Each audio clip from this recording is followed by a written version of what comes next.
This afternoon, House impeachment managers walked the articles of impeachment for Alejandro Mayorkas over to the Senate as we talk about the failures of Joe Biden. A bit of ceremony comes with this moment. Impeachment is supposed to be a rarely used political device reserved for high crimes and misdemeanors, those who leverage their power against the will of the people.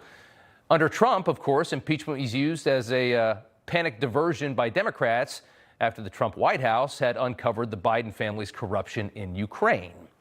The case against Alejandro Mayorkas is actually legitimate. This is a real impeachment. There is no way to deny the calculated work by Mayorkas and the Biden immigration team to destroy the sovereignty of our country for the gain of the corporate elite looking to score more cheap labor here in the United States, or the more self-serving motive that we know of, creating a whole new voter base indebted to Biden and the Democrat Party, which they're going to need because of exactly what we just saw in Harlem.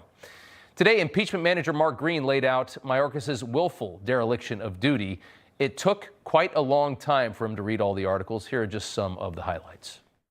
Alejandro N. Mayorkas has repeatedly violated laws enacted by Congress regarding immigration and border security, threatens our national security, and has had a dire impact on communities across the country. Implemented a catch-and-release scheme, willfully exceeded his parole authority, paroled aliens en masse in order to release them from mandatory detention, willfully exceeded his release authority, have enticed an increasing number of aliens to make the dangerous journey to our southwest border. By such conduct, has demonstrated that he will remain a threat to national and border security, the safety of the United States people, and the Constitution if allowed to remain in office.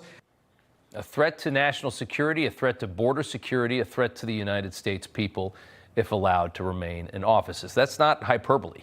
That's exactly what he's done to the country. If you look up Mayorkas' job description, you'll see that he's tasked with overseeing efforts to counter terrorism and enhance security and secure and manage our borders. In practice, this man has done exactly the opposite. The number of known terrorists entering our country from the southern border has skyrocketed beyond belief. Faced with this problem, Mayorkas did nothing, despite even warnings by the head of the FBI. They do nothing to stop it. As far as his duty to secure the border, he does exactly the opposite, and he does it intentionally. He even goes on television and brags about dismantling the security at the border. We have rescinded so many Trump immigration policies, it would take so much time to list them. So Mayorkas is a product of the warped ideology that is taking over the Democrat Party, intentionally installing agents of chaos into positions of control. Mayorkas is the Homeland Security version of a decriminalizing district attorney like Alvin Bragg, who we just talked about, an open border zealot in charge of securing and controlling borders. And while Mayorkas was dismantling our national security and our immigration system, he regularly lied under oath when asked questions from bewildered members of Congress about why this is happening to our country.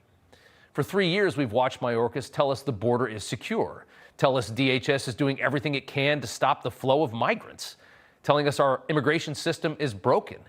And we all just had to sit there and listen to this and pretend that it's somehow true or honest. The charges today acknowledge the very obvious. The border is broken because Mayorkas broke it. Dereliction of duty and systematic refusal to enforce our immigration laws, also lying to Congress about the extent of the damage he had done. That's what he's charged with. And while all this is happening, the Biden administration was funneling your tax dollars to NGOs, nonprofits all across this country, all across Central and South America, who are working to shove as many fake asylum seekers as possible into your country.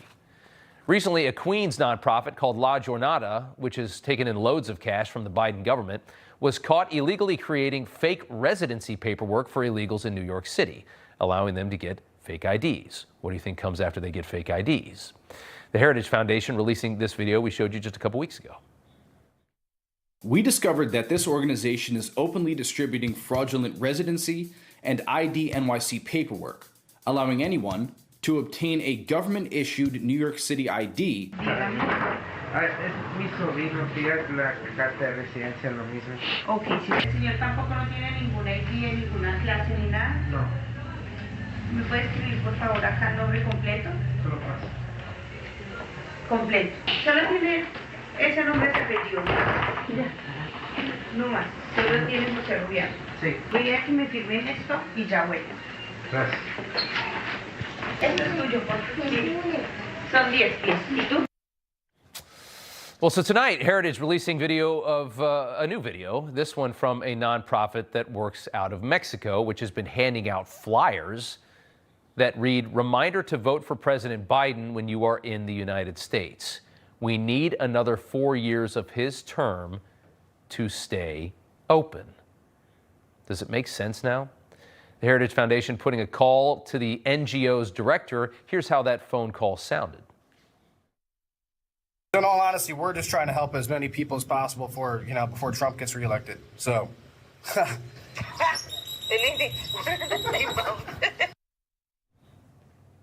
You get it now, right? This is what they've done to immigration.